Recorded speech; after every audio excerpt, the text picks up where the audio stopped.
Tell you what's changed right now. In a different field, different lane right now. Now I'm in the murk, switching lanes right now. Passive income getting paid right now. Used to roll around with sinners, bulldozers and killers. Now we focused on figures. 3-course meals for dinners.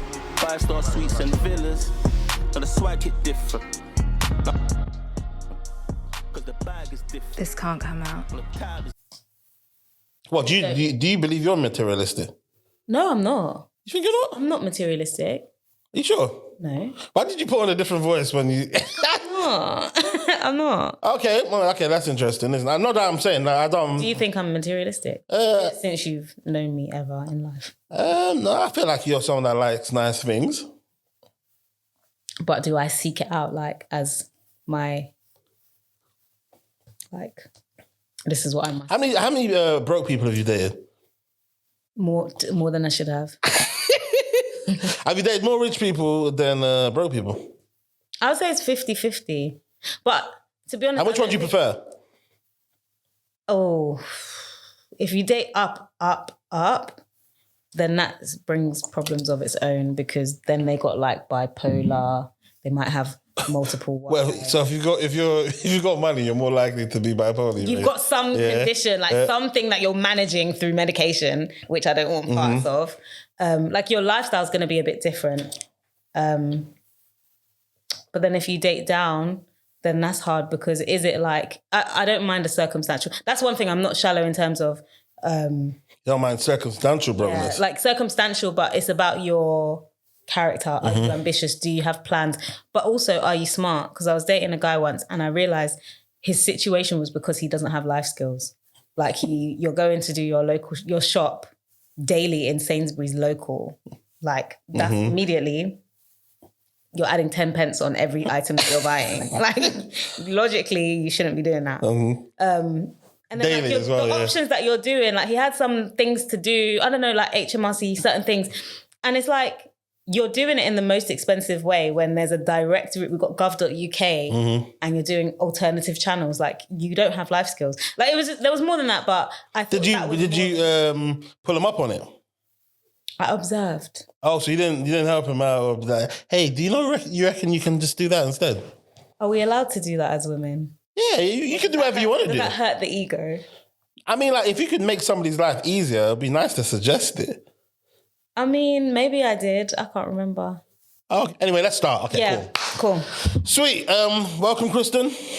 Hi. Now, this is called This Can't Come Out. Now, obviously, you're one of the first people to come on. Yeah. But that was when it literally wasn't coming out. Now, just, you know what's going to happen anyway, but just to let you know what's happening, we have beautiful, unfiltered conversations. Yep. Now, the issue with that is we say some things that we probably don't want the world to know about. And for that very reason, I send it to you first and foremost. And then anything you do not want inside of this, we will delete and take out. This can't come out. Beautiful. Now, how I like to start is, how do we know one another? Ooh. Which is interesting because I don't think I know. I know where it's likely to be from, but I don't know. Yeah, because obviously you went to Brunel. Yeah. But we didn't have a Brunel relationship. Did you go to Brunel? That's what I'm saying, you see? You didn't go to I did go to Brunel, innit? Yeah. And that means you're in the year above. Yeah. But I went for 1 year in it and then I left, but I was still living around Brunel. But if you went for 1 year, by the time I got there, you wouldn't have even been. But I was living in the area second year. So I still moved into the apartment and went to a different university. And obviously I know that you're Tori's friend. Yeah. But I don't think I really interacted with you in Brunel per se, yeah. So I have no idea either. I have no idea. Interesting, isn't it? Yeah. What I do remember is when you were going out with, what's it called? Yeah, which I'll beep the name out, isn't it? Yeah. I remember I definitely knew you during that period. Right. Because I think you were dating and stuff, and then you got flowers or something. And then I remember, I didn't know if you received flowers. I didn't think I knew the time. Was it on Instagram? Or something. And like that was Instagram like 2011, 2012, like brand new Instagram. Yeah. And I remember looking at the flowers and laughing at the flowers and stuff, isn't it? But obviously I didn't know it was the time. I think I found out externally, that you were kind of a signed person at the time, innit? Signed person. Yeah, signed person. Yeah, well, yeah, that's what. Yeah. Okay. So I was like, okay, interesting. But you were hot property in Brunel. I remember that at one point. That's crazy. Well, you don't remember being hot property? No. The thing is, I don't know about that because I maintain the fact that I don't think I understood how university worked. How did university work? That'd be nice. Like, people were hooking up. Like, I really value guys' friendship to this day. So back in uni, obviously there's like guys, I guess they're cute, whatever, they were cute. Like, but I just wanted to be their friend. I really wanted to just be their friend. So I'll be like, yeah, like PlayStation, like all of this stuff. I just want to be your friend. So I don't understand like what the hot property is because I thought that we were all friends. Do you get what I mean? Well, guys moving to you, but you didn't realise. Maybe that must be it. Oh, so they were coming to play PlayStation with you like 3 a.m. in the morning? I don't think it was like come and play PlayStation. No, I don't even think I played. I think I even had an Xbox. I don't think it was PlayStation. Did you live on campus? Yeah. Is it what halls? Mill Hall? Fleming. Fleming? Oh, wow. Fleming. Oh, wow. Yeah, okay. Fleming for the first year. And second year, I commuted from Croydon. Oh, Lord. I commuted from Croydon and then... Were you driving? Yeah. Oh, okay. That was like an hour and 25 minutes. Were you driving a Mini at one point? Yeah, I had a Mini. Mini Cooper? Yeah. Interesting. Shoshana also drove that car as well, which is, yeah. I like her a lot. I can't remember. I think I had a Mini, but then I had I must have had the Mini second because I had a little, like a Peugeot 206 two-door. That was when I was in second year. So then I must have got the Mini in third year. I don't know. I don't remember. But anyway, you were commuting to university. Now, did you have a university romance? No. Oh, okay. That's what I said. I only found out after. Wait, where did you meet anyway then? Oh, that wasn't... The thing is... That was after university. Let's take a little tour down memory lane. Okay, cool. So, I think in second or third year, one of the years, I remember seeing him in the library and I was like, oh my God, he's cute. All of that. Oh, wow, stuff. okay. But then I don't think we spoke at uni at all. It's only after I left uni or like nothing happened at uni. There was no conversation. Actually, I remember he saw me with some guy. Sorry, I'm laughing because this is so funny. He saw me with some guy getting into the elevator, going to my room. This was in third year. Oh, but wow. It wasn't like, even with that guy, it wasn't even like that. Which guy's that? I have interest. I'll cut it out. Some Trinidadian. Okay. Anyway. How'd you know him? He lived in university. He must have been a friend of a friend. Okay. I don't think he went to that uni. I think he was a friend of a friend. Anyway, and I remember after that, he was just like, I remember seeing you with that guy. And he was just like, oh, this guy's like not even on my level. Like, what's she doing with that guy? But not, like literally nothing happened in uni. It all happened kind of like after. So okay. I don't really know what the timeline is. All I know is that I didn't know about this hot property business because I was everyone's friend. Yeah, and also basically, I remember before I even met your sister was known to be a hot girl as well, innit? And still a hot girl. And your what was it? And your mum as well. Obviously, you know how I feel about your mother, isn't it? Yeah. And when I post her, she gets more likes than I ever get. Yeah, but you know what's crazy? Like, it's such a beautiful vibe. I feel like it does you justice as well because it's like, oh my God. That's her mother, which means that there's going to be longevity in you as well, isn't it? No, it's crazy. But yeah. No, I mean, she looks after herself. And as you said, genes. What did she do? Does she go gym a lot as well? She doesn't, you know. Oh, wow. Yeah, she doesn't. But she's one of those people that are very active. She's got the unseen exercise. Like, she's up and down. She'll be like, I need to go in the loft. She'll be up in the loft 7 times. There's no... And you don't help her? Yeah, she gets help. Okay, yeah. But she's more nimble and quicker, and yeah, she will just do it before you can even... Wait, and she's a nursery owner? She used to be. She closed the nursery now. No! Closed. Wow! In 2022, I'm going to say. Oh, wow. Oh, wow. To be a lot for her. Like, I saw you had some girls who ran. Yeah. And I thought they gave really honest perspective, actually, of what it's like. And I was like, hats off to them because... It's not easy to run a nursery, especially dealing with people who, like, not saying it's a low, they don't really have the qualifications, but it's hard to get people that with those qualifications are actually staffing is so hard. Yeah. And then the margins as well. I can't remember if they were talking about the margins of it all. But yeah, they're thinking that they should be paid more. Yeah, because you get pennies an hour. But the public are thinking, fuck's sake, these costs are too high, innit? Because the government needs to supplement it, because there's no way that the government can say, okay, for a toddler, you're going to get £3 or £4 an hour, whatever it is now. And then for a baby, you get, you don't even get anything for babies really. It starts at 2. So I don't know. It's hard. It was hard for her. Staffing, running it the way she wanted to run it.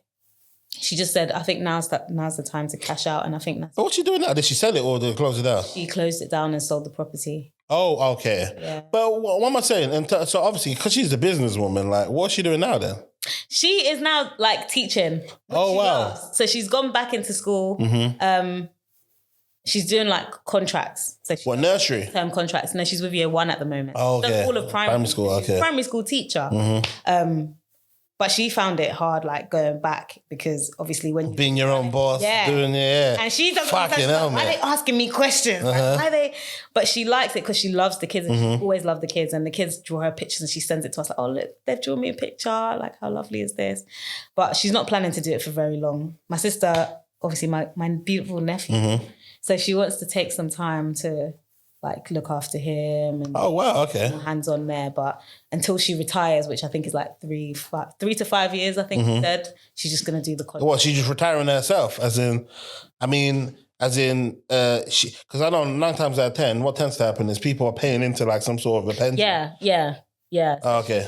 I think she's got a few, but I think she can get it when she's 60.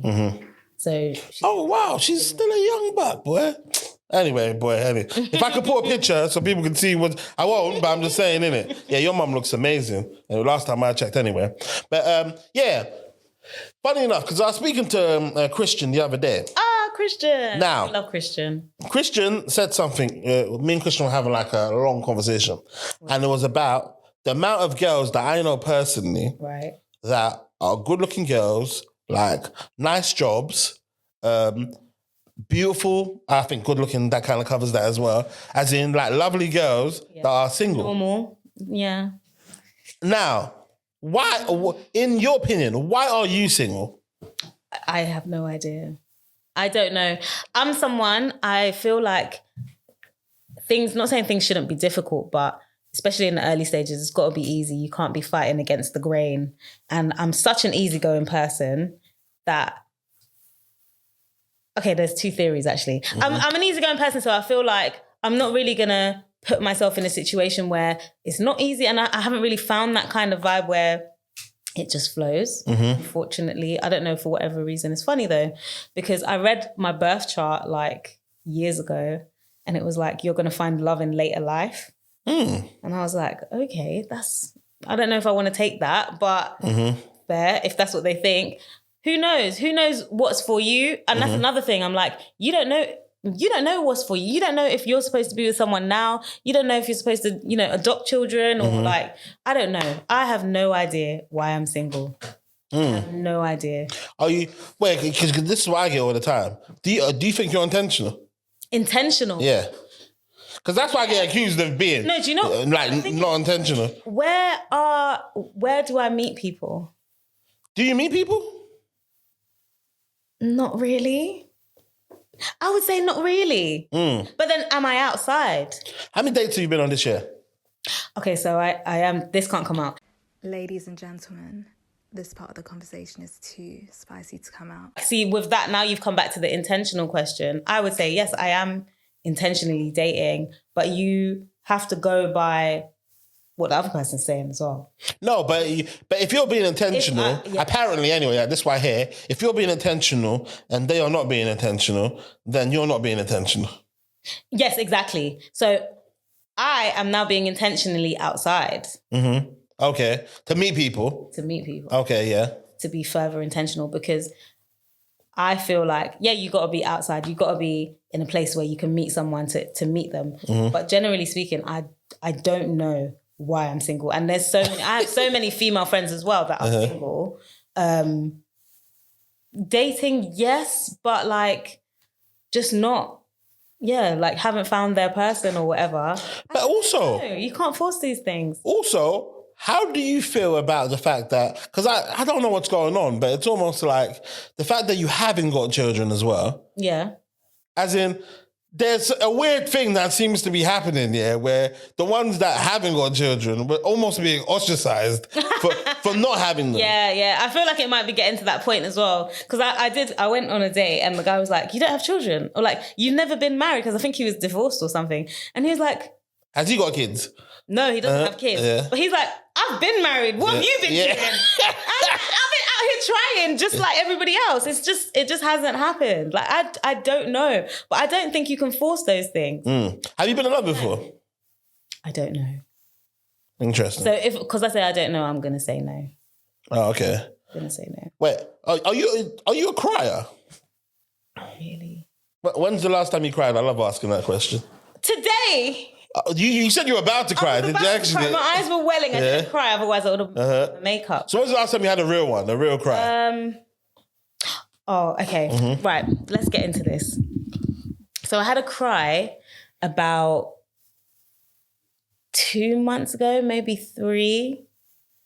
And I'll tell you why. It's hormones, okay? Let's talk about this for the women. Hormones are the worst thing ever. So...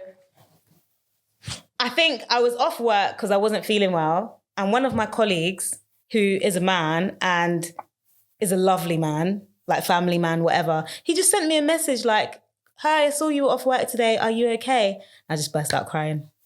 What? Burst out crying. And I was like, just couldn't stop. And then I called my friend, my best friend. You know her, Remy. Oh, yeah. Remy and Coco. Remy. And she was like, Kristen, what? And I was like, oh, he's just so nice. I just didn't expect it. I was just crying for no reason. That was the last time I like had a proper cry. Oh, wow. When was the last time you had like an emotional one, like an actual, that wasn't hormone based, do you reckon? No, I don't really cry for stuff like that. Has a guy ever made you cry before? I have cried, yeah. Is it? Oh, yeah. There's one particular one? However, upon reflection, I feel like I shouldn't have cried. Why did you cry? Silly. Why did you cry? Why did I cry? Because, things didn't work out or they behaved in a way that was very upsetting to me. Mm-hmm. And I just felt like that was the only way that I could express my emotions by crying. But generally, I've grown up with like, don't waste your eye water. Don't waste your eye water. Don't need to cry about that. Like things could be worse or whatever. So, no. In your like day in history, do you have like any regrets? Do you feel like there's like obviously because you're single now? I know, for instance, what a lot of my friends levy at me is, oh damn me, you know so many girls, isn't it? Like, yeah. What's going on with you though? I don't know. I don't know. I don't know. Because you know genuinely a lot of people. Yeah, but I feel like sometimes that could be a curse, isn't it? Why? Because it's like, oh, everyone's amazing, isn't it? What the fuck do I do? Everyone's amazing? Yeah. So you're basically saying you can't choose because you're spoiled for choice. Is that what you're saying? Not that I'm spoiled for choice, but I'm just saying, how does one differentiate who's to actually go for? You know?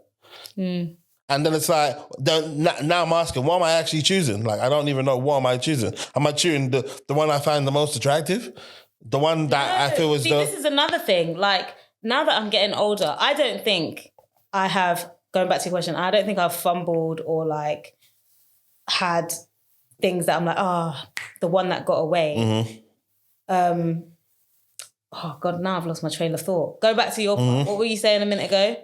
How do you choose, right? And I can't remember.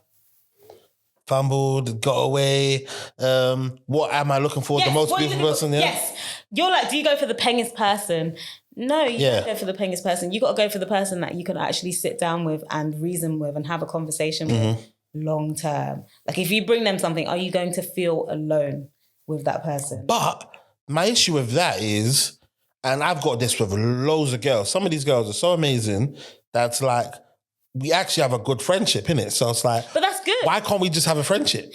I agree with that. I do agree. But do you want children? Do you want a family? Yeah, I do. So then you're going to have to...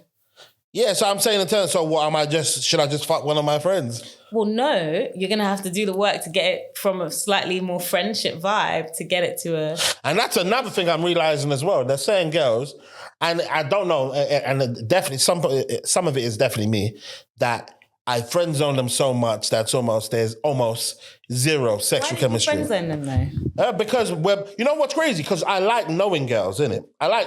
You like the energy of girls? No, I definitely like the female energy. Obviously, I'm a guy, so I prefer being around girls than I do guys. But also, I feel as though I like to know somebody. Mm-hmm. And certain times, this attraction game that guys and girls play in terms of everyone in dating, everyone seems to be putting their best foot forward. So it's like when you come and you're just cool. You're just existing around each other, and I've got like a zero judgment vibe about me. I speak to someone, I know all their flaws. I feel like that is the best position to actually know who somebody is when they're not trying to impress you.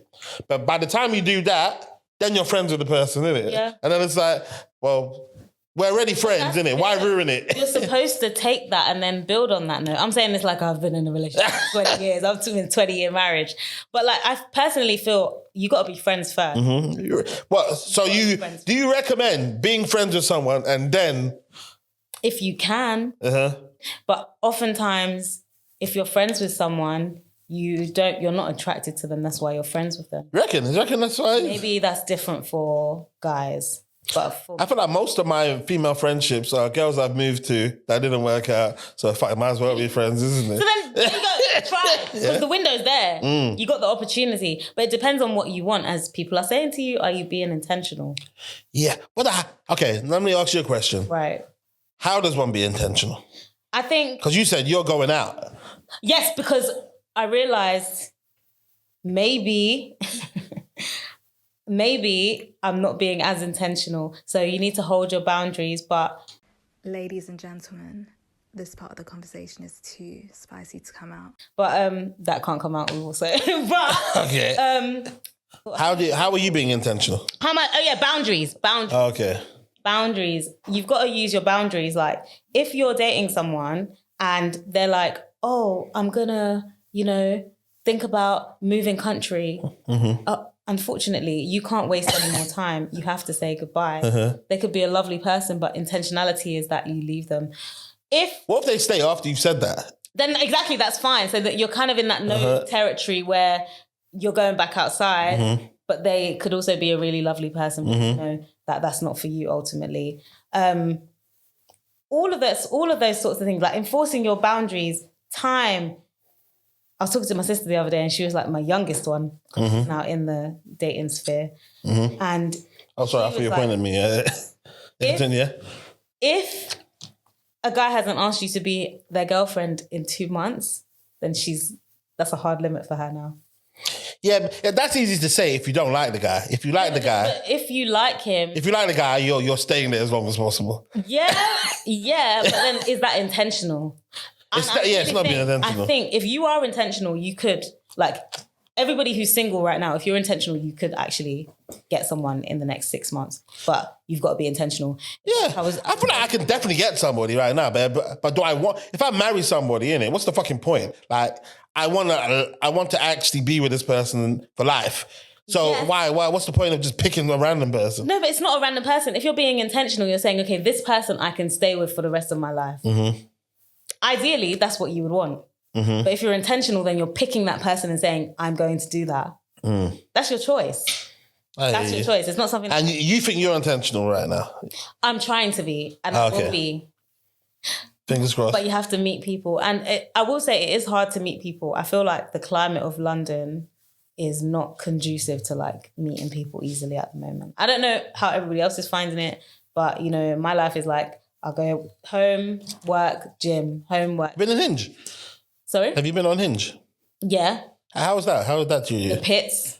Is it? Yeah. Did they not put you on the stand-up page? Well, you get the roses through, but then it's like, they call it rose jail because you can't get the people. People are going to see you in there, but they're not going to send you a rose because rose costs money. You got one rose and you're sending it out to one person, or you got to buy more. So you're not going to get the people who are your standards. But anyway, I was looking at some tips and tricks, and they said X out all the people in your rose list so that they just put them back into Gen Pop and put them in your feed so you can like them. Have you been on Hinge this year? No. Okay, why did you decide to come off, Mrs. Intentional? I want to meet someone outside. If I'm going to meet someone outside. Ladies and gentlemen, this part of the conversation is too spicy to come out. Now, one thing that I definitely wanted to speak to you about coming on here was you've got a quite interesting story that I find interesting. I probably find it more interesting than most people. Yeah. But the fact that you were working in China and you came back because of COVID. So you were working in China as COVID hit, the coronavirus happened, and apparently it started in China. And you had to flee the country. So actually, correction, I didn't come back because of COVID. I came back during COVID. Okay. But before the COVID outbreak, I was going to come home because I had been there for 2 years. But best experience of my life. So yeah, I was there for 3 years. I went in 2017 and then came back. You sure? Oh yeah, it was 2017. Okay, yeah. Came back 2020. So that's like 5 years ago now. Oh, wow. Yeah, I know. Yeah, it's definitely been ages, isn't it? Doesn't feel like it though. Yeah, it feels hella quick. Yeah, time is flying. But best 3 years, like it's made me as a person in terms of like what my outlook is, how I interact with people, what I feel like my options are for the future. Because I mean, as a teacher, like I went into teaching because I didn't know what I really wanted to do, let's say. And my obviously background, my mum's an educator as well. So she was like, just do teaching. You'll always have something to fall back on. You can travel. You can, it's a, professional qualification, whatever. And yeah, it got me to travel. If I ever want to go abroad, sometimes I do look. I'm like, oh, shall I go to Cayman Islands? Shall I go to Bahamas? Well, and teach there for a bit. Mexico City. It literally can take you anywhere. And I recommend people do it. I don't know. I mean, to be fair, teachers' salaries, I mean, they're comparable with like some public sector, I guess. But you get the holidays, but you also get the opportunity to get a package to move you to a different country, which is what I got. And usually with accommodation as well, sorted and stuff. So before I got the job, obviously my family had the nursery, so I had done an early years initial teacher training qualification. Did you actually do it, or did your mum just say you did it? No, I worked for that. I wrote essays on the beach in Jamaica. Okay. To get that. That doesn't sound that bad. Then again, that sounds unbearable though. Yeah. To write an essay on a beach in Jamaica. It was awful, but I had to do it to meet the deadline. Sorry, I don't know why, but via laptop. You with a laptop? I think it was an iPad. Okay. Might have been. You using notes on the iPad? Yeah. Okay. Yeah, that's how serious it is. But it got me the qualification and it gave me a little change as well.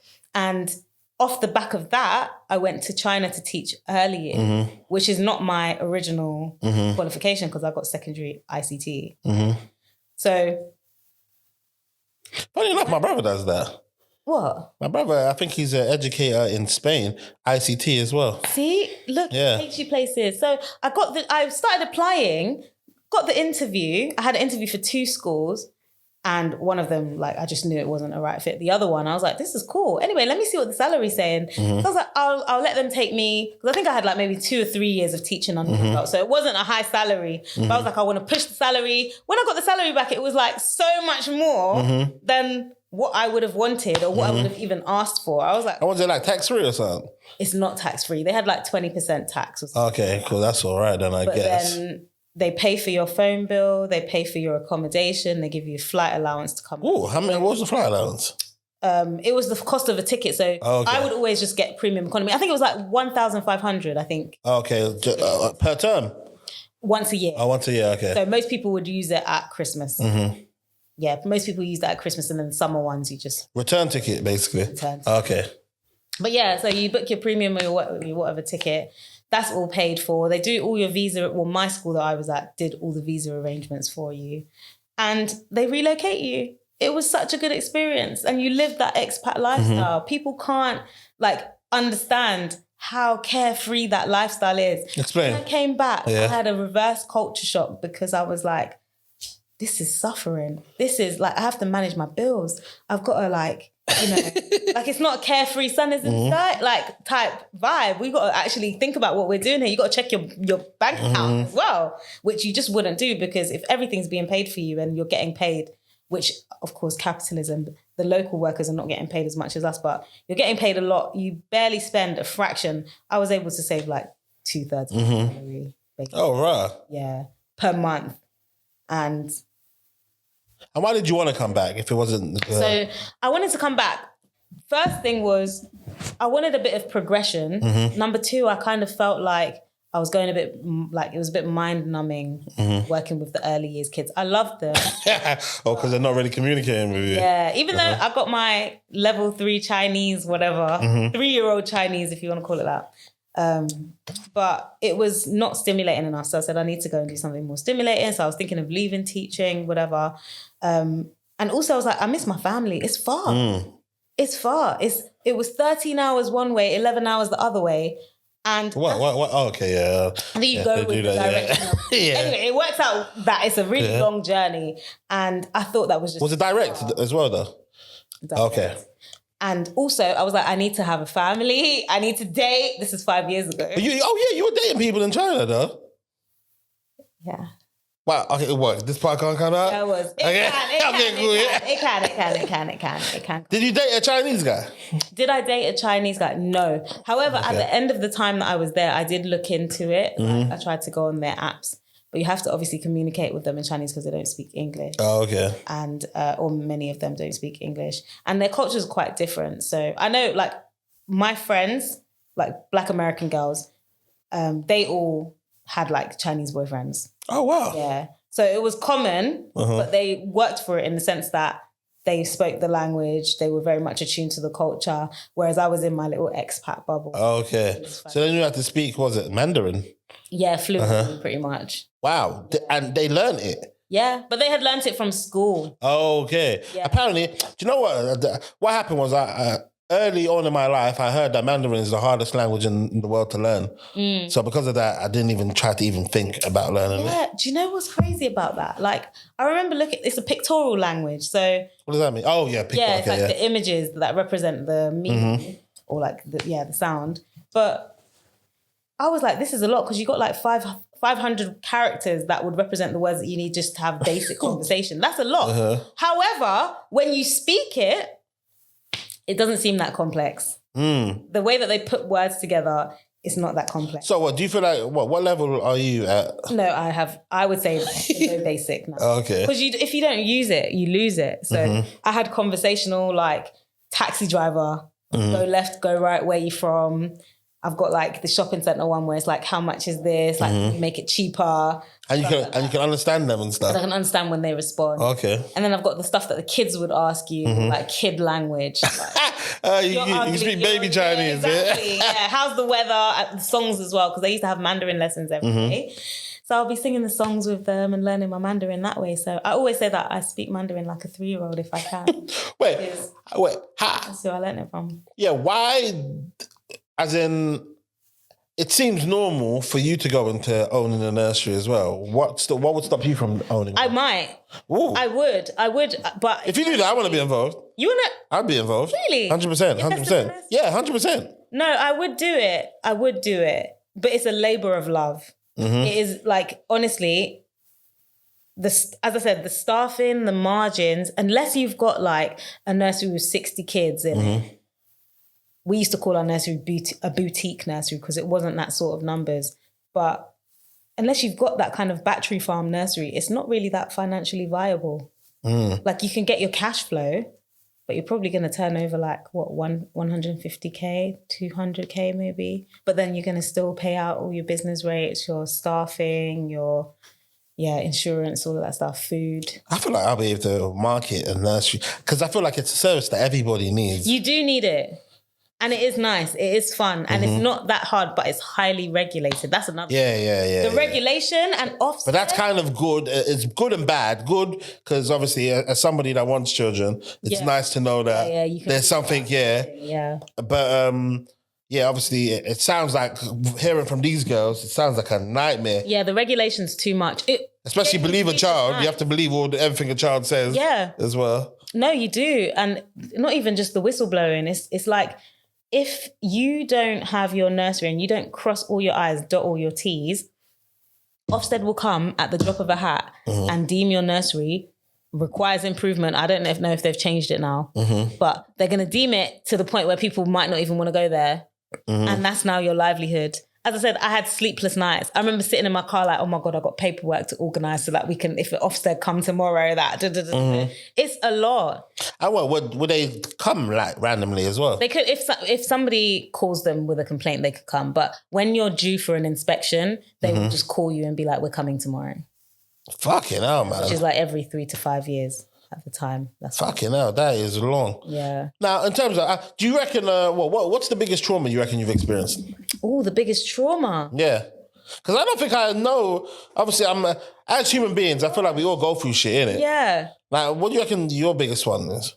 I remember funny enough, the last time I asked you what your last time you cried was, I think you had your stepdad do something in your house and you didn't like it or something. Like, it was like building works and you didn't like it. Was this 2020 when I was doing my reno? Yeah, it was that period. And you told me that you cried that time, innit? Yeah. See, look, I'm a compartmentalizer. That's how I get through life, right? I'm not saying that anyone else should do this, but that you gotta forget some things because that whole renovation of the house that I bought after coming back from China, it was. What did you buy with the money you saved? I bought it with the money I saved. Oh, that's fucking sick, man. Yeah. All do you not come back from? Because I know, like, my other friend, the one that opened the nursery, she saved money from being in Dubai, came back, opened up a nursery and bought as well, innit? Yeah. Yeah. That's what you can do with your money because you're not spending it on anything because they're paying for your accommodation. Everything else, yeah. Food. You get lunches at work. Fucking hell. But yeah, what was I talking about before? My trauma. Yeah. I don't know. Like, I don't like to think about traumas. And I feel like if it's a real trauma, I couldn't tell the world. Yeah, facts. You know what I mean? Like, it's one of those things where I'm probably still processing. But I feel like you got to just keep your head up. Even with trauma, you can't make a big deal out of it. You have to just keep going. But you've been through some shit, you reckon? I wouldn't say, when I hear some people's stories, I'm a TikTok scroller, right? When you hear people's stories of their lives and what they've been through, I think I've had a relatively easy life. I feel like, luckily, my mum did a great job with us. Like, she gave us a really good childhood. I love my childhood. Me and my sister, like, we just grew up watching Out of the Box and, like, doing arts and crafts and stuff and going to the park and painting. But traumas, we're from a broken home, I guess. Like, our mum wasn't with our dad from when we were very little. Do you know your dad? Yeah. Okay. But I don't talk to him. Right. Yeah. I just lost my dad recently. I didn't know that. Yeah, it's calm, innit? Yeah. I'm so sorry. I don't even, it's crazy. That's why I don't even really like saying anything to people because I don't even like any of the reactions I receive back from it. But as in, it's a thing that happens in life, innit? So, it does happen. Yeah. I'm sorry to hear that. But I was saying that, I think I'm fine. I'm fine. I think I'm all right. But obviously it's kind of like brand new, like a month ago. No way. So it's kind of brand new. So I haven't broken down like fully yet. Yeah. But I might know to process. Okay.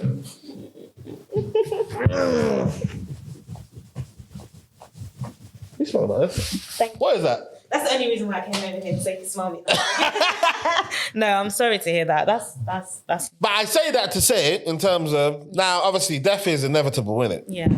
Now, if your dad was to pass today, how would you feel, you reckon? I don't think we should have this conversation because you've just lost a parent. I know, I'm happy with it. As long as I'm happy with it, that's fine then. I'm happy to have this conversation. I think it's sad to say, but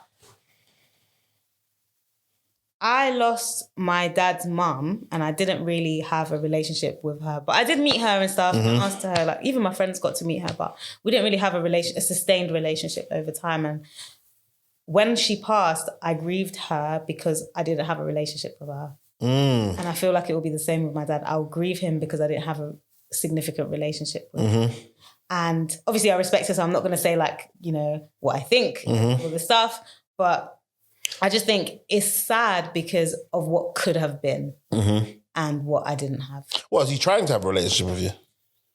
I mean... As a girl, your vibe's going to be, well, it's not enough, isn't it? Because if you wanted to, you would. Exactly. It's complex. And I feel like, you know, we throw these words like narcissist, mental illness, and all of these stuff around. But like, we don't know the reasons why people do stuff. And that's not for us to question. But I'm not carrying in my adult life like resentment or anything. But if he was to pass, I don't know how I would feel. We feel there'd be like a degree of regret.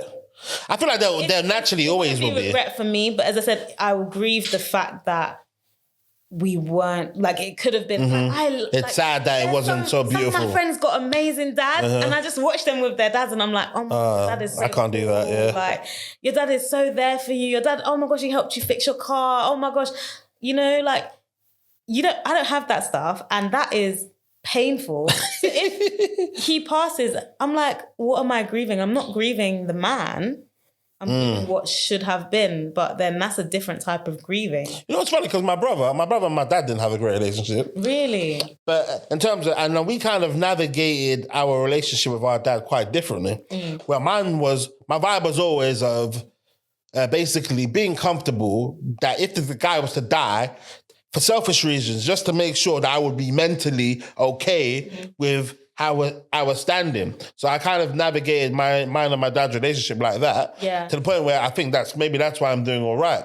Now my brother, he was on a vibe of like, almost like they were at odds. Yeah.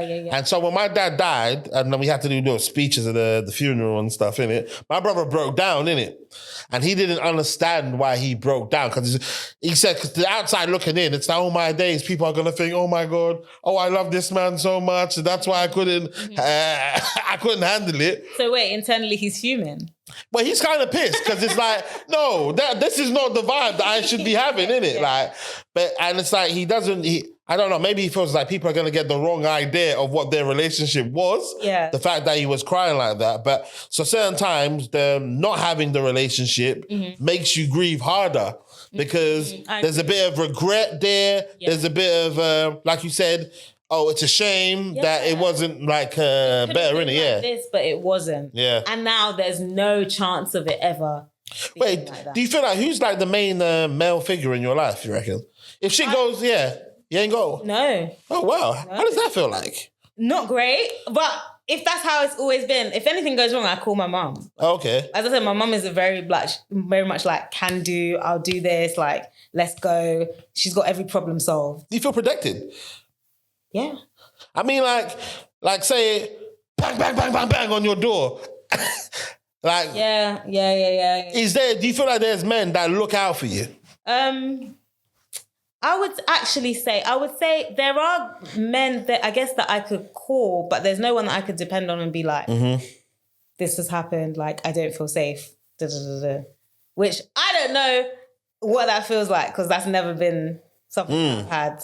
I don't know. Maybe there's girls, even with fathers that are active, that still don't feel that way. You know, our parents are kind of like older now anyway, so it's not like they really fight people. No, but there are good dads. There are good dads. And that's another thing. When I'm dating now, I put aside a lot of stuff that maybe when I was younger. Actually, as I said, I never was shallow or whatever, but I put aside a lot of stuff because I'm like, I need to focus on, are you going to be a good dad? Because that's the only thing that matters to me, because what I don't want is for my kids to go through what I went through with a quote unquote absent father, or father who has remarried or whatever. So I just think that's my priority. I have a duty to my kids to not. But in saying that, obviously we don't know the reason why. Well, you know the reason why. I'm saying I don't know the reason why your parents were at loggerheads. Ladies and gentlemen, this part of the conversation is too spicy to come out. Now, in terms of one thing about you as well is you had a talk show before. Yeah. Remy and Co. I was on it. So you were? Yeah, I was on it. You were grilling me. Yeah. That's why it's so hard for me to sit in that receptive chair right now, because I'm like, I should be going at you. But Yeah. So what? Is that still like a passion of yours? No, but we did talk about it the other day because producer Wills, who was producing the show, I'm still quite close with. We talk. He actually lives literally around the corner. Oh, okay. So he was like, "Oh, you and Remy need to get back on it," and you know Eric as well. Do you know Eric? Which Eric? Blue Story. Oh yeah, come on, man. Yeah, Kwame's so cousin. He was like, "Oh, you and Remy need to get back on it." What? He remembers that as well. Yeah. Oh wow. So he was like, "You need to get back on it." Blah blah blah. And I was like, do we have the time? The reason why we stopped is because I was starting my teaching qualification and Remy just had her son who's now in like, what, year 8, year 7, year 8? Wow. So, but we were thinking about it literally this year. We were like, should we not? Do you guys link up for lunch? Oh, we just meet up randomly. How randomly? How frequently? Maybe once a month, once every other month, maybe. But we're very close. Like, Yeah, so I call her crying. that's why you should do it, you see? Because all you need to do is just replace those dinners or just make it on the same day as you do it and then just make it feed into your normal life and then you can do it, do it again. Because our podcast format... Oh, shit, it was a podcast. It was a podcast and we had a whole format. That's like the format of like... Yeah. Podcast before it was even like... Yeah, facts. I don't think the word podcast probably didn't even exist then. I don't know. Maybe it would have been on your Apple phone because I remember seeing the word about, but it wasn't. Because it was on like, iPods themselves. But like the way we had our segments, we had like the song of the week or whatever. Poor Minds, which is one of my favourite podcasts now. Oh, shit. Yeah, one of those girls is beautiful. Drea. Probably, yeah. She went to prison or something one time, innit? Yeah, I think I heard her say it one time. She's sexy as fuck. Yeah, she's pretty. Is it Drea? I think so. Sounds about her. Yeah. It's Drea. Anyway. Poor Minds, yeah. Yeah, their format is very similar. They remind me of so much of me and Remy, that Remy and Coco show. But then I feel like the things... Online is very different to online of old. Like, I feel like you could have... to a degree, a separation between your personal life and your online life back then. It's highly unlikely maybe someone will find your radio station because we were putting it on, what was it, Mixcloud or something, online radio, and then no one's going to find that. Now, your content, you've got to market it. That's going to pop up on everyone's feed. Your personal life, your personal brand, your online, whatever you put online, that connects back to you. And I don't know how I can do that and have my career as a... Yeah, just stay away from, try and stay away from... It's going to be highly censored, isn't it? Yeah, nothing wrong with that. Like, do you feel as though you'll say anything too controversial? No. And also, I realise as well, maybe I'm not cut out for this online stuff because I don't want people to come and tell me what my opinion is and this and that. Like, I really don't have to hear what anyone has to say. Oh, Lord. I really don't want that. So that's another thing. So I don't know. I feel like I could, and that would be nice. But I think maybe if I'm going to do something, it might look a little bit different. I would be a host. I think I should get back into hosting. But whether it's like my own podcast, I love it. Oh, by the way, I thought about you the other day because I remember at one point you wanted to do voice acting. Yes, I was doing that on Fiverr. I was getting gigs. Yeah. You was getting gigs? Yeah. Oh, wow. Yeah, I made some money. Is it? How much? Yeah. Well, I can't remember at the time. I'll have to go on the phone. That's a vibe. So you had... clients, repeat clients even. That is sick. Yeah. What? Because I remember when you did it. But anyway, I know a guy, basically, he put out an audio movie or something during COVID. And then it actually got picked up and turned into an actual movie. No way. But he was releasing audio stories. Yeah. So I can just send your, because you've got basically a show reel now, isn't it? Yeah. I can send him your stuff and then he'll definitely use you for something. Let me reactivate my Fiverr account. Yeah. My job got really busy and I had to put that on pause. I'll put my Fiverr back up and I'll send you the link. Well, how hard is the work for you to do? It's not that hard. But do you know what it is? You might think that your voice is nice. But is it what the client wants? There was sometimes where I recorded it and they're like, oh, it sounds a bit flat. And I'm like, no, I have to record it again. But I don't know how I could get more like range in this. It's hard. Like, it's not easy. But well, what made you decide that this was even a thing that was possible to do? Because people would say to me, oh, you've got like a nice voice. Your voice. Yeah, your voice is nice. It sounds, do you sing? Stuff like that. Do you? I used to. Oh, yeah, I remember. Yeah, me and you. I used to sing with Remy. And we did a duet. Yeah, facts. Yeah, Incomplete. Yeah. Which is one of my go-to karaoke songs now. We did a really good one. Absolutely. Yeah. So anytime someone asks me to do karaoke, it has to be Incomplete. Because I know it like fully. Are you still got a video? It has to be somewhere. Someone's got the video. Yeah, someone has to have it. There were a lot of us there that day, so someone's got it somewhere. Yeah, I'll be sick. I'll cut up and put it here. Yeah, you should. See who's got it. Okay, wait. So what would be your dream job? Yeah, you reckon? My dream job. I still want to be a stay-at-home mum. You know, I wanted to be... Oh, yes. Yeah. When I was younger, I just wanted to be a stay-at-home mum. I thought I was going to have kids at 23. Just be a stay-at-home mum. So what are the requirements for that then, you reckon? What, being a stay-at-home mum?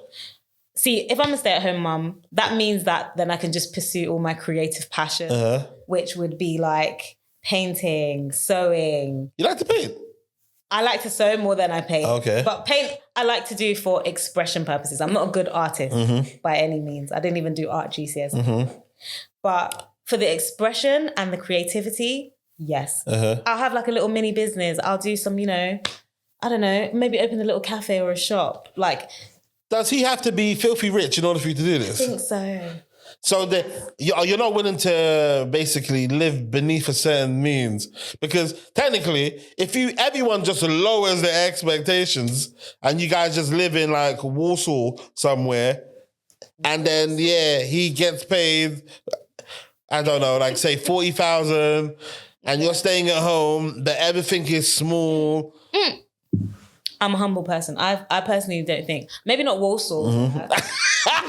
Let's just say that straight up. But as long as the salary is provided for the basic needs, and you can, you know, go on a holiday or two a year and thrive, like your kids don't need for anything. If you want to buy something for them, then that's fine. It doesn't have to be. But wouldn't part of you be thinking, now, this guy's making X amount. Okay, it's all right. Everything is provided for. Yeah. But you know also that you have earned potential yourself.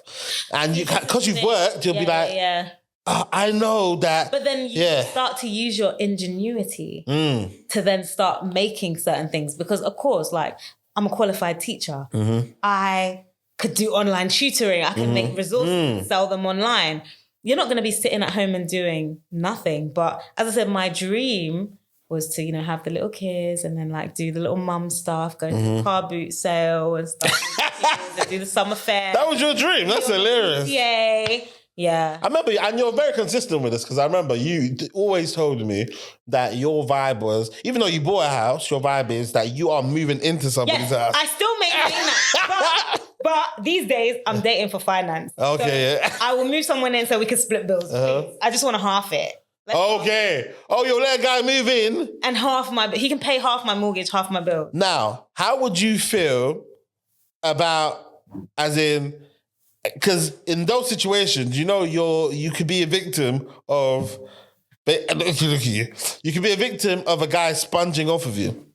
What do you mean? As in, he's earning so much more than me. But No. He's sponging off of you, as in that this guy is basically earning nothing, but he's living in your house. But why would I be with someone who's earning nothing? Well, no, he's making enough money, but I don't know, maybe he loses his job or something, and now he's staying in your house. The responsibility is on me. And it's your mortgage, and he's like, you know what, I haven't got the money right now, but I'll pay you in 3 months. And it just keeps on happening. It's going to cause a relationship breakdown within the 3 months, because if you're not, and all right, now I'm at conflict, I'm at odds with myself. Yeah. You know? Yes, there may be a relationship breakdown, because if you're not doing all you can to get back out there, go drive Uber, do something, right, to make money, because you don't want it all to be on me, right? Secondly, I'm not someone who will be like, oh, you've lost your job, this is the end of the world, we can't be together. No, but once again, your character prevails. Like, are you going to be the person that's like, nah, I can't sit here and have her paying for everything? Guess what? I'm someone that believes that, this is probably why I'm single. I'm someone that believes that if you do certain things to me, that means you hate me. That literally means... Like what? Name those things. You hate me. Like if you see me waking up, you're laying in bed and you see me waking up and going to work every day and I come back tired and you're doing jackal, clearly that means you hate me. You're looking at me and saying, go on, go to work. That is so funny. Provide because for me. When girls say that you hate, I always find that hilarious. It's like, oh, you clearly hate me. There's other things as well, but it's more trivial. Like if you don't walk behind me or you walk in front of me. If you walk in front of me, you don't care that I'm alive even. That means you hate me. You don't, it's worse than that, really. Oh, wow. Okay, yeah. So... Yeah. But yeah, so yes, are you ever afraid of that sort of thing happening? Or you reckon you'll be able to detect when someone is basically taking advantage? I think so. And I feel like you need to, as a woman, if you're, as I said, I don't think I'm like super successful, whatever, but I'm living a reasonable life. If I get with someone, they can't lower my standard of living. And I'm watching because I'm a generous person by nature. That's the way I've been brought up. Like, you just give, like, if we're together, I'll get this. No, it's fine. It's not about, oh, man should pay for everything. Which, Tori, she's like, you better just put your card away. Like, she's like, Kristen, like, don't. But for me, I don't mind because that's my nature. I would do that for anybody. And if we're quote unquote friends first, then it's fine. But if I see in your character that you're not generous, that you're manipulative, that you're not wanting to put anything into the pot, but you're living off and wanting to do all of this stuff, clearly then I'm an idiot because what am I sitting here for? Well, that's funny, man. That's why love is such a funny thing, isn't it? Because like you've clearly got your wits about you. You clearly have common sense. Yeah. But when love is entered into the chat, girls lose their minds. No. I'm not like that. And I think I'm even getting more 2020 vision with this whole thing as well. Which whole Talking thing? about 2020. Oh, that, okay. Did you know I had eye surgery? We'll come back to that later. No. Yeah. I'm getting more 2020 vision in terms of seeing people for who they are. Like, I just feel like... Was this metaphorical eye surgery or actual? No, I had actual eye surgery, Okay, yeah. But we'll come back to it. You got to see people... You can't see through people through rose-tinted glasses. And one benefit of being from a single-person household where my mum, she remarried, whatever... I feel like you could get up and go and life continues. You don't have to stay in a bad situation. Don't stay in a bad situation, in fact. And I don't think I would. I feel like I would leave. But that makes me have the wits about me to say, all right, I'm spotting something. Let me keep an eye on it. Let me give benefit of the doubt. Okay, it doesn't work. We're done now. That's it. Let's keep a clean break and we go. Because I see some people, Dammy, I don't know, you got male friends, so you must know about... the guys that hate their wives, right? What do you mean they hate their wives, though? Sorry, Money Man laughed. Yeah. You must know about that, right? What's that?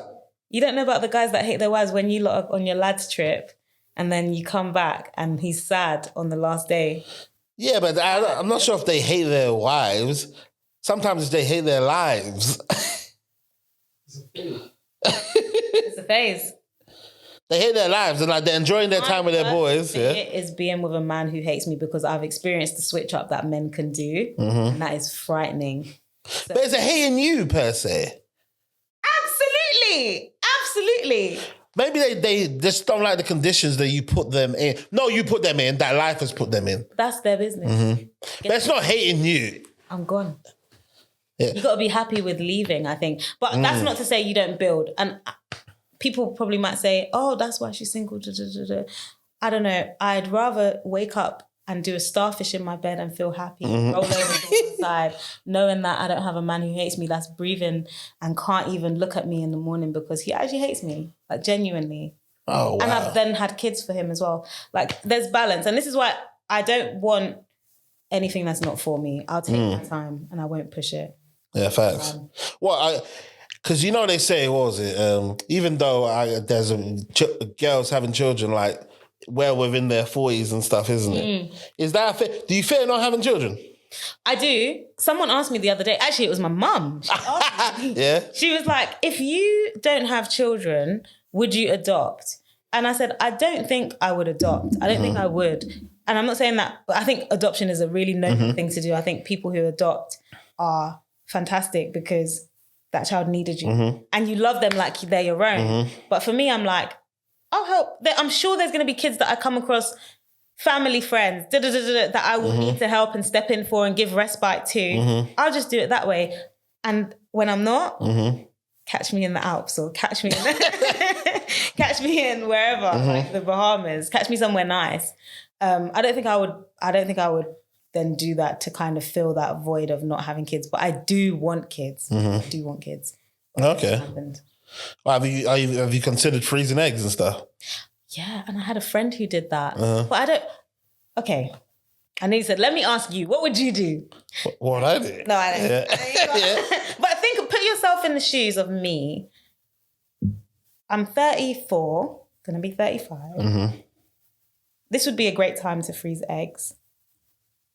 They last they say, 10 years, you want to use them within 10 years. At 44, I probably might still, because I'm Black, might still be able to have kids, right? But would I want to have kids by myself at 44 or 45 or whenever? Oh, why would it be by yourself?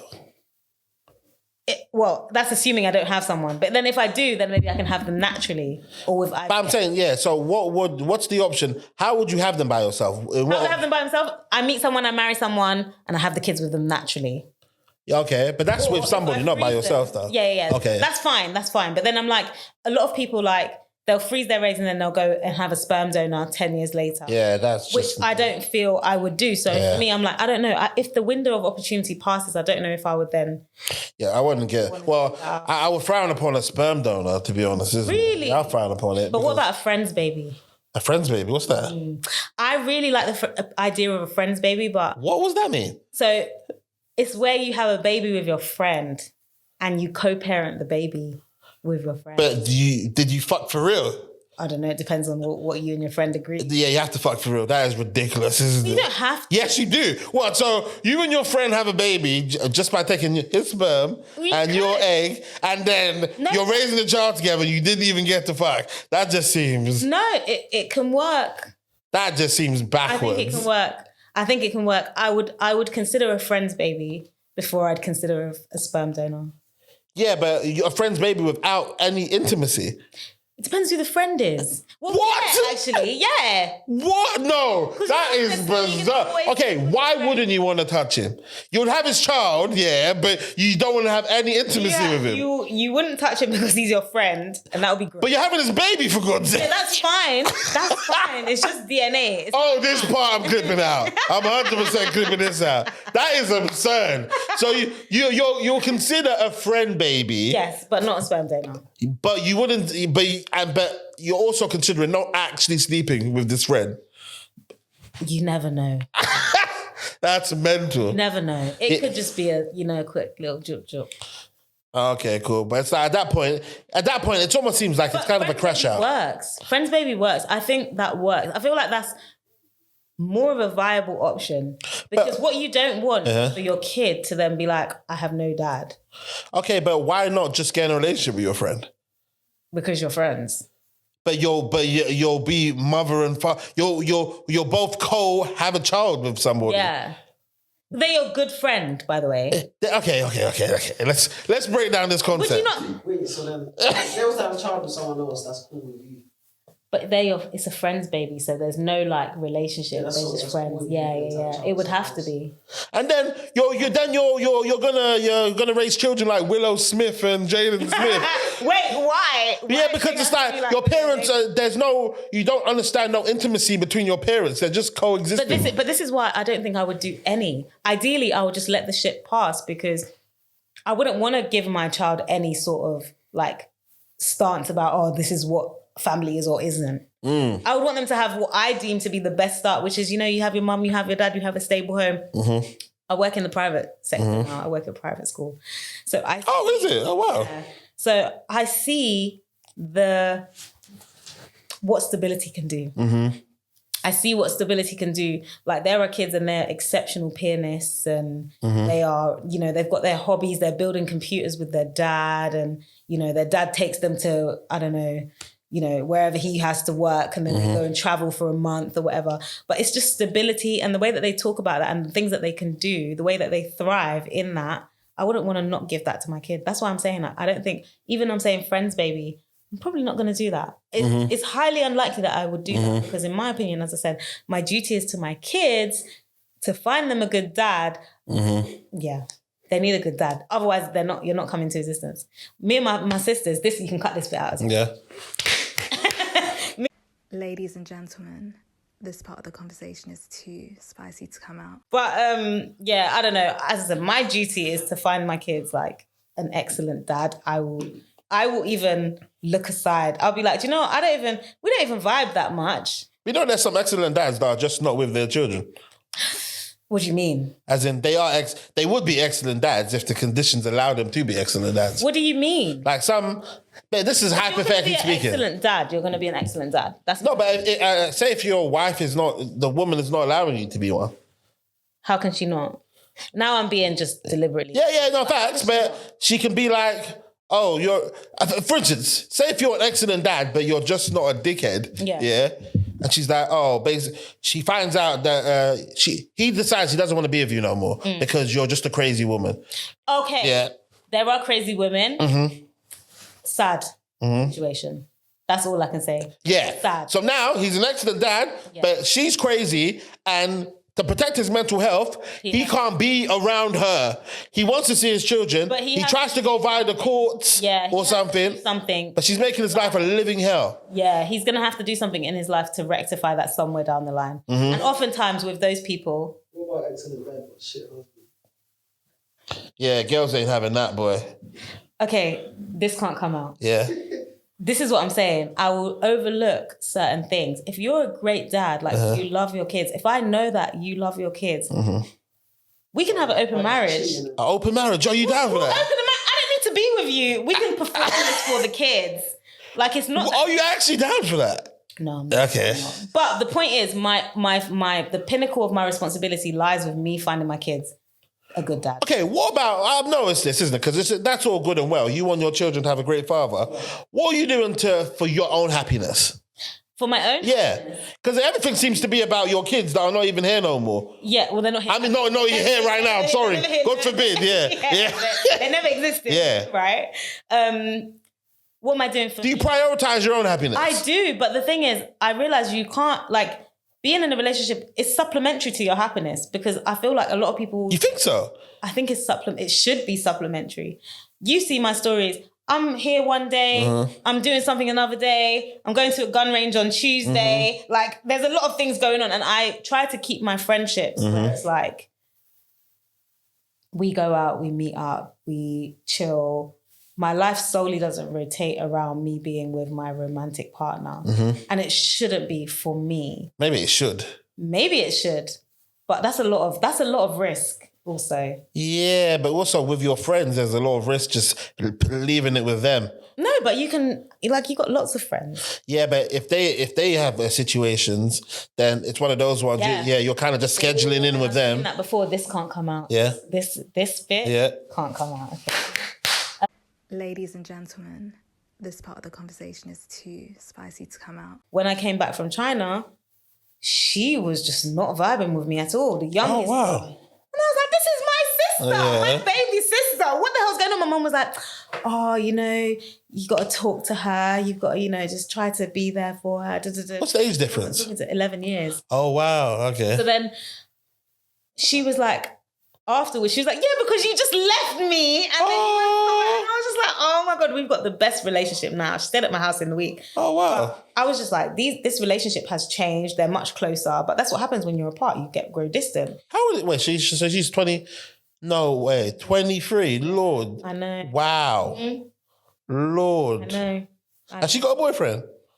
She's dating. Oh my God. That little baby's dating. She's so beautiful. She's so beautiful. Yeah, anyone that will come I keep from your pushing mum. her. I'm like, you need to do the best in life. You need to aspire. You need to get this guy. You need to have this job. And I just keep inspiring her. So try to keep her on the straight and narrow. Fucking hell, man. Yeah, that's sad, man. Well, have you had like a friendship to like break down before? Because all the girls I know that you seem to still be pretty cool with them.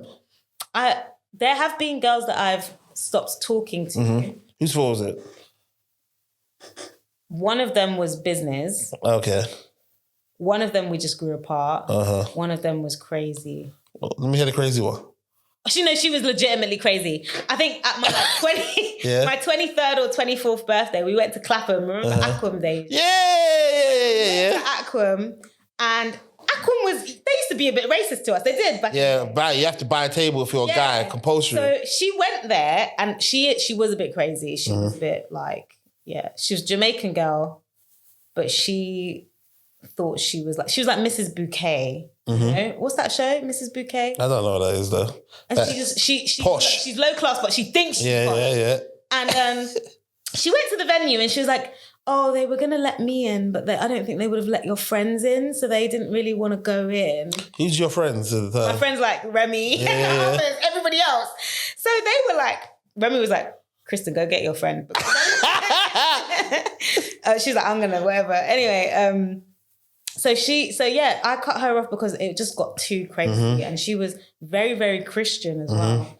And I remember something, I think, simple conversation like recycling. I was like, "I recycle." She was like, "Why are you recycling? The world is going to hell anyway. There's nothing to save in this world." I said, "Okay, time to lock this friendship off," and that was that. Did she try and rekindle the friendship? No, like I think I let it fizzle and then it went. But I feel, I have to say about my friendships, I have some of the best friends, and it's like I don't have many friends, but I've been friends with them for a long time, and we understand each other, and we've been around each other so much that it's the same 8 people at every single one of my birthdays. 8? It's the same 8 people, and that includes my mother and my 2 sisters, right? So it's the same 5 girls. Name them.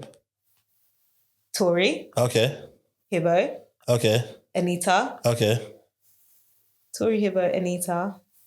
Melina. Melina. Guyana. Oh, yeah. And me. Oh, wow, okay. That's the 5. And then my mum and my 2 sisters, that makes the 8. Oh, wow. So... Coachella. Exactly. Yeah. But we're so like I understand each of them. I can call on them. Like we've been through stuff together, especially me and Remy. I'll say like Remy is probably my best friend. We've been through so much together since college. But I could, even if she wanted to like not be my friend, I'll be like, "Okay, I'll call you next year." Like I'll call her back.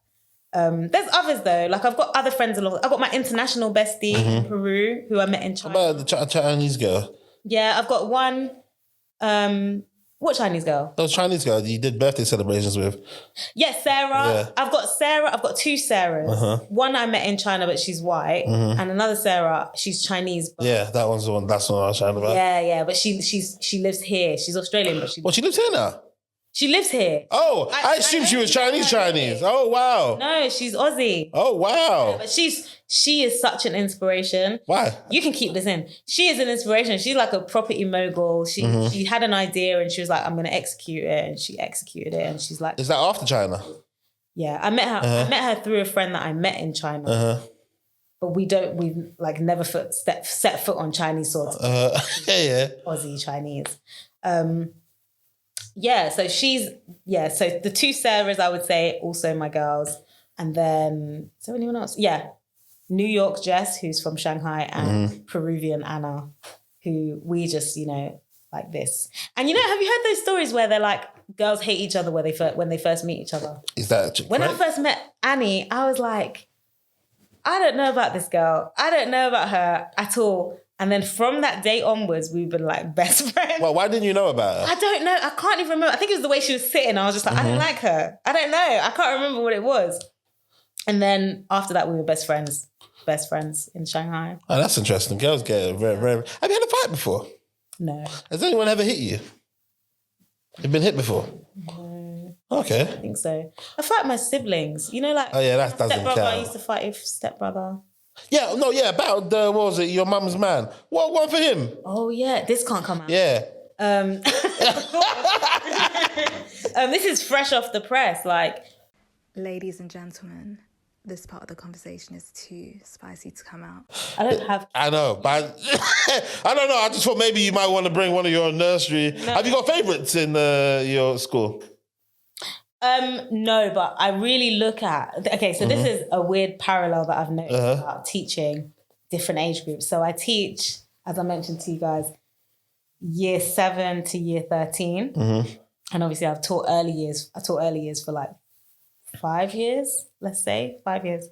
So half my career is spent with the big ones and the little ones. Do you know who are most similar? Yeah. The toddlers and the sixth formers. They're most similar. They're the same. How? They're adorable. The sixth formers, they think they know everything. 3-year-olds, they think they know everything. But they don't. None of them do. So they're asking you, I'm a sixth form tutor, so They come in, they don't want to talk to me in the morning, 8 a.m. I just had my morning coffee as well. I don't even want to talk to anyone. But their attitude that they give me, you got to be made of steel to deal with it. The nursery kids, same thing. They come in, they don't even want to look at you. They're crying for their parents for 25 minutes. You got to sit with them or put them next to you or give them something that's going to appease them. Same thing. They're getting their personality at 3 years old. At 17, they're also getting their personality. Oh my gosh, you've really come into yourself now, haven't you, at 17? But there's so many similarities that I just love it. I don't know why I went down that tangent. No, that's hilarious though. My favourite parallel of the kids that I work with. Have you ever hated a child? By the way, obviously, this is not pertaining to your current school. So they always you never hated a child? They always say their names even coming from they always say hate the behaviour, not the child, which I do agree with. But there's some kids who make it so difficult for you. But I stick with you have to hate the behaviour, not the child. There's kids who I used to send out of my class in my current school. Now they're in an older year group. They're like, hi, miss. They stop and talk to me and have conversations. And you like them now? Yeah, they're cool. Yeah, have you forgotten what they've done though? Well, as long as I got them their grade. Have you been spat on? Like, what's been happened to you? No, I'll give you a story, actually. Let me get my lip gloss for a second. Okay, go sweet. Sorry, money man. Can I get my hand back, please? It's the school that I used to work at before the one I'm at now. Let me do my lip gloss. What time is it, money man? You must love that name, boy. Did you choose it yourself? No, it was handed to me. Is it? What money were you making that they gave you that name? It's 5:45. 5:45. Okay, cool. We'll be done in a bit. Cool. One second, let me just...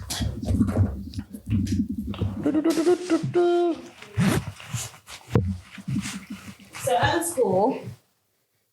the school I was working at before the one I'm at now, it was, I wouldn't say... Oh my days, that made the difference. It did something. Did it? Yeah.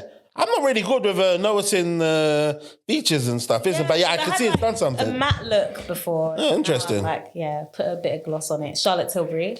Okay. Get sponsorships. Charlotte Tilbury? Yeah. Charlotte Tilbury. Charlotte Tilbury. Is she from like UK? I think so. Okay, cool. Yeah, she's all right. Her product. It's like a Fenty type thing. Yeah. Okay.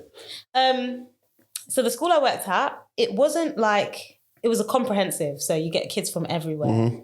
And I had to teach a class where it was 2 merged classes. So there were like 33 kids or 34. That you just have to look after. Yeah. And I'm trying to teach them business studies. Anyway, there's one girl in there, she just doesn't want to listen to me. She just categorically doesn't. To you or anybody? To me. Okay. Kristen Nelson, she doesn't want to listen to me. So I'm like, okay, we can't start the lesson because she is walking around the class. Wait, what year group is this? She's year 11 or something. Oh, Lord, yeah. She's gone to walk to one of her friends to get a mirror and she starts doing her lip gloss, standing up while I'm trying to teach the lesson. So I'm like, this is clearly unacceptable. Can you sit down? Did you actually use that voice? Yeah, I'm like, you need to sit down. You can't stand up. Like, we're trying to get the lesson started. She's like, I don't know why she's talking to me. Like, I can't remember what she said, but she was not, you know when people talk to you like that and they're talking about you, but they're not acknowledging you are even in the room. She's basically like, I don't know why she's talking to me. I don't like this woman. That's what she's like. That's why I don't like this woman. Told her to sit down. No, but I'm saying before. As in, why didn't she like you already? Obviously, it's a tete-a-tete, because every lesson you come to me and I'm trying to get you to do work, you're refusing to even listen to me. And I understand that because it's happened before in the past. I'll get to that. That's another funny story. But anyway, I radio for the SLT, for the leaders. They don't ever come. So she basically sits down and I'm carrying on the lesson like... This is just unbelievable. Anyway, they do come in the end and they remove her.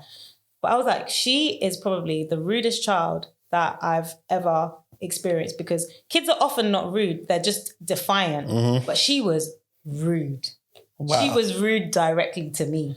Do you reckon you did anything to her before to make her like this? Or I think there's children that I rubbed the wrong way because I'm very fixed in my rules. And once, if you yield to my rules in the first instance and I'm saying to you, okay, this is what I've got. This is how I run my class. When you come into my class, you have to stand behind your chair and then you'll sit down. Whatever. You make them do that? Yeah. That's a bit authoritative. What's that? Authoritative. Yeah. Authoritative, yeah. But it's the way that I control the classroom, and you have to have classroom. But are you at least there on time and stuff? Like, sorry? Do you get there on time? Yeah, I greet them at the door and I welcome them and say, hello, come in, stand behind your chairs. Stand behind your chairs. So you've been given the instructions. So then when I get to the front of class... It's a mind fuck, isn't it? It's not. It's setting the tone of the lesson. Where did you learn that from? When I was doing teacher training. Oh, but they never made me do that in... That's their choice. I don't know how some teachers teach because they're letting the kids do whatever they want. I can't navigate when things are in disorder. So wait, that means... If you're a pen click, you can't talk. Wait, so that means when the first person comes in... To be in your school. Wait, so when the first person comes in, they have to stand behind their chair and wait for the last person to come in to stand behind their chair before they can sit down? Yes. Did you notice that your classes were starting later? Because no, they don't. There's transition time anyway. Oh, okay. Before the transition ends, everybody sat. Oh, okay. And there's always something on the board that they can start thinking about while they're standing. But it doesn't take long. It's like a minute. Oh, that's cool. That's it. And wait, are you the only teacher in your school that actually implements that? There are other teachers that do it, but whenever people come to mind, they're like, oh, I like the fact that you got them to stand behind the chair. So why don't you? This is what they teach us to do. Like, for me, it's routine and kids need routine. And I find that the teachers with the best routine, you're going to get the best out of kids. Obviously, relationships are important, but if you've got your boundaries that are clear, kids know what to expect when they come into your class. Are you a strict teacher? I would say I'm firm but fair. I wouldn't say strict. Because I remember there was a black teacher I hated. She was a supply teacher. Yeah. I don't even remember her name, but I just remember she was just strict for no reason and was harder on us because we were black. No, because she wants the best out of you. She's my supply teacher. You haven't even got that control to do that for me. So why are you behaving like this? And plus, you're a supply teacher, so you're coming in, you're making us do things like watch DVDs and stuff like that. So it's like, yo, chill, I didn't do nothing to you. And she was Nigerian as well, I remember her. Ooh. And she was trying to do sexy in school as well. She was trying to do sexy stuff, like wearing high boots. Yeah, what's your teacher outfit like? I have a wardrobe that I recycle, but I don't know. I'll wear a bodycon dress. I will. Okay. But not always, and it's always appropriate. Okay. To you? It's appropriate. Like there's a dress that I wear and I interviewed in that dress, so you can't tell me. If I interviewed in the dress, you can't. But how do you feel like? Do you feel like you look sexy in it? No, I think it's just a dress. Okay. But a figure is a figure, child. Facts, isn't it? Facts. Now, obviously, you said you were going to say another funny story. Yeah, come on, let me hear this. Not always. Like, I understand that you interact with kids and they train us a lot, as I said. It's not hate the behaviour, not the child, or look at the behaviour, not at the child. But there are kids who are neurodivergent who they just don't like you. Like, I've got a cousin. What do you think's worse? Girls' behaviour or boys' behaviour? Ooh. When girls are bad, they are awful. But boys will be violent. No, when girls are bad, they can be really disruptive. Boys can also be, but girls will, even if you're trying to resolve the situation, they're not trying to hear you. Like, it's harder to get the resolution with girls. Boys, there's reasoning that can take place most of the time. They're like, oh, but, I was just like, I was being silly in that moment. Like, yeah, it's because I wanted to go to break, miss. Okay, fine, that's fine. But girls, you're sitting in the restorative meeting and they're not even looking at you. As I said, they're not engaging with you. There's nothing that you can do or say. She doesn't like you. That's it. And and also the school I'm at, I think, the girls are probably worse than the boys. I think teachers have too much authority. Too much? No. I think we have no authority. Yeah, once a child clocks, there's no authority, you're fucked. No, I don't. I think the way that things are going, and it depends on your school. Your school sounds like a very good school, Money Man. If that means they got you. What school do you go to? What school is it? Kingsman. Okay, yeah. Good school. Well, I don't hear about being a bad school, so. Bad school. Yeah. Well, it's not anymore. Mixed. But, yeah. Comprehensive. But, like, the teachers, they want... Like, they feel you've done something wrong. You don't have, especially SLT. If SLT feel you've done something wrong. I like that. But that's not actually. What's SLT stand for? Senior Leadership Team. So okay. I think there needs to be a balance, but I think start firm and work your way down. It's way easier to release the reins rather than try to clutch at straws when you're trying to gain control. Sounds like your leaders at your school have really good control, but maybe not always implementing it fairly, right? Or like, yeah, they're just doing it without reason, which is not good, but at least they've got the policy. I feel like it makes you lot seem like pussy girls if we're going to call SLT, which means you can't do nothing. That's what I'm saying. But that's why I had to leave that last school, because I said I used to work at a school in Dulwich. It's a comprehensive school as well, but it competes with all the private schools. But apparently, like, it's a fairly notorious school. I did not have to call SLT on radio in that school, but I'm calling SLT on radio or telling them to come to my classroom in that other school. I said, absolutely not. Absolutely not. Ladies and gentlemen, this part of the conversation is too spicy to come out.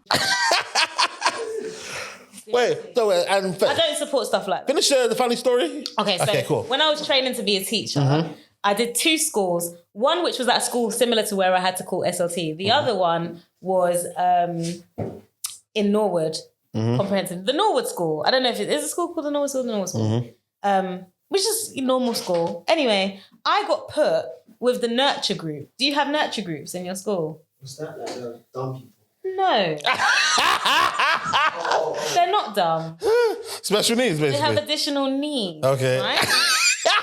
I was put with the year 7 nurture group. So I go in and they're in like their own little hut. And then I'm not trying to work with the kids or whatever for the session. And one of the kids, once again, won't look at me. He's like, Miss, why are you even here? No one likes you. You might as well go home. Nobody wants you here. And I was just like... Did you cry? I didn't cry, even though I was young, because I went into teaching straight after uni. But I'm like, yeah, he's got autism, so clearly he just don't vibe with me. He just speaks his mind. Yeah, but he was right. Why was I there? Why was I in the nurture group? Like, it was so difficult. How old is he? Year 7, so like 11 years old. And was he rude when he was saying it, or was he calm? Exactly how I said it. Miss, why are you here? No one likes you. You might as well go home. I've never forgotten the words that he said to me. Wow. He said I should go home. He said I should leave. And then what did you say back to him? Nothing? I didn't say anything. Wow. Did you like the child afterwards, or did you kind of resent him? No, I didn't really go back to that nurture group. You know, to be fair. I was a bit redundant, to be honest.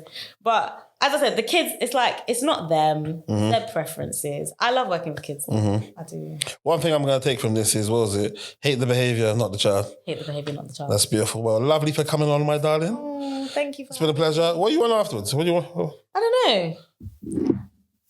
You want to go out for a drink or something? Yeah, let's get a drink. Yeah, sweet. Fucking beautiful. Well, thank you very much, my darling, for coming on, man. Yeah, you're welcome. Shout out Money Man. Money Man on the controls. Sweet. But beautiful. No, keep it up. Keep up the good work, dummy. Hey, beautiful. Tell you what's changed right now.